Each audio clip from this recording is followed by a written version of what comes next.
Hello friends, welcome back to my channel. ഇന്ന് നമുക്ക് easy ആയിട്ട് പാവ് ഭാജി എങ്ങനെ ഉണ്ടാക്കണമെന്ന് കാണാം. അപ്പോൾ നമുക്ക് ഇതിന് ആവശ്യമുള്ള സാധനങ്ങൾ എന്തൊക്കെയാണെന്ന് നോക്കാം. 2 പൊട്ടാറ്റോ, 2 ക്യാരറ്റ്, 4 സബോള, പിന്നെ 2 തക്കാളി.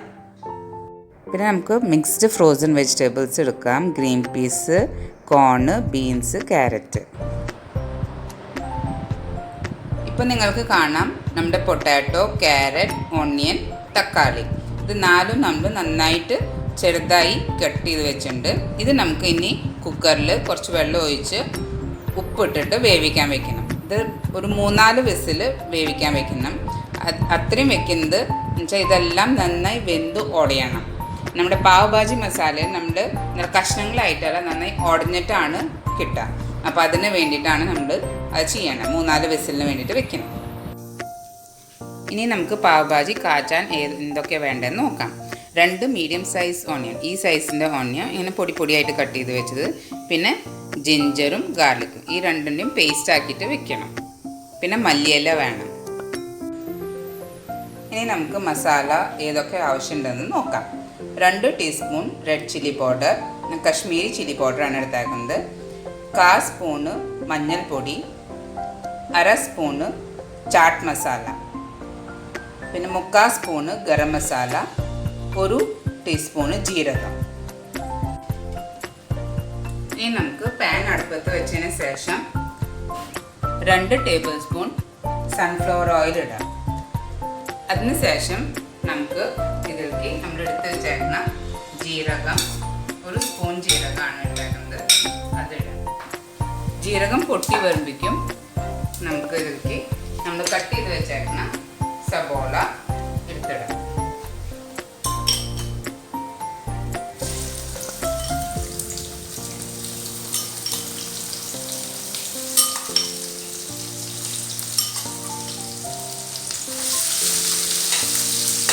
ഗ്യാസ് എപ്പോഴും സിമ്മിൽ വയ്ക്കാം. ഇനി നമ്മുടെ സബോള ഒന്ന് വാടി വരട്ടെ. നമുക്ക് ഇതിലിപ്പോൾ കുറച്ച് ഉപ്പൊന്ന് ഇട്ട് കൊടുക്കും. ഇനി സബോള ഒന്ന് വാടി വരട്ടെ.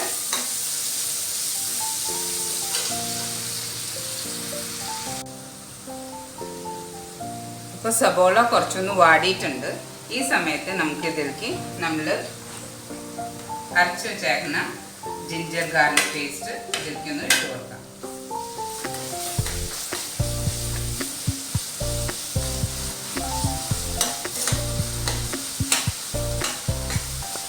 ഇനി ഇത് ജിഞ്ചർ ഗാർലിക് പേസ്റ്റും ഇതിൻ്റെ കൂടെ ഇരുന്നൊന്ന് വാടണം. ഇത് വാടിയതിന് ശേഷമാണ് നമ്മൾ എടുത്ത് വെച്ചേക്കുന്ന മസാലകൾ ഇതിലേക്ക് ഇടാനുള്ളത്. ഇപ്പോൾ നമ്മുടെ ജിഞ്ചർ ഗാർലിക് പേസ്റ്റും സബോളൊക്കെ നന്നായി അത്യാവശ്യം വാടിയിട്ടുണ്ട്. ഈ സമയത്ത് നമുക്ക് ഇതിലേക്ക് നമ്മളെടുത്ത് വെച്ചേക്കുന്ന മഞ്ഞൾപ്പൊടി,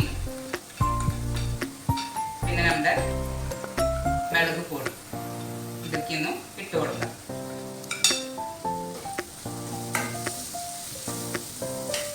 ഇതൊന്ന് മൂത്തതിന് ശേഷം നമുക്ക് നമ്മുടെ ഗരം മസാല ഇതിലേക്കൊന്ന് ഇട്ട് കൊടുക്കണം.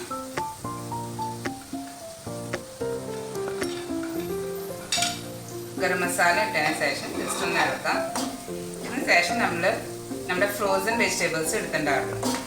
ആ വെജിറ്റബിൾസിലുള്ളത് ചോളം, ഗ്രീൻ പീസ്, ബീൻസ്, പിന്നെ കുറച്ച് ക്യാരറ്റ് ഉണ്ട്.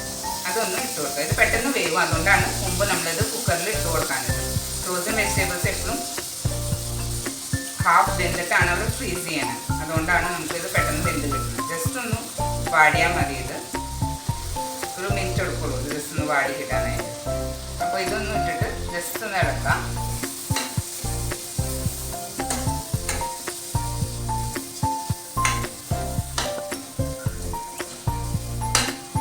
ഇതിന് ശേഷം നമ്മൾ വേവിച്ച് വെച്ചേക്കുന്ന വെജിറ്റബിൾസ്, നമ്മുടെ ക്യാരറ്റും തക്കാളിയും പിന്നെ ഉരുളക്കിഴങ്ങും സബോളയും വേവിച്ച് വെച്ചിട്ടുണ്ടായിരുന്നു.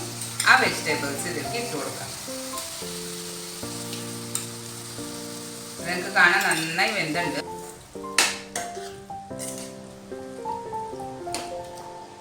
ഈ സമയത്ത് നമ്മൾ ഇനി എടുത്ത് വെച്ചേക്കണം നമ്മുടെ ചാട്ട് മസാല ഇതിലേക്ക് ഇടാം. പിന്നെ നമ്മൾ ഒരു 2 സ്പൂണ് നമ്മുടെ നാരങ്ങ നീരും കൂടി ഇതിലേക്ക് ഇടണം.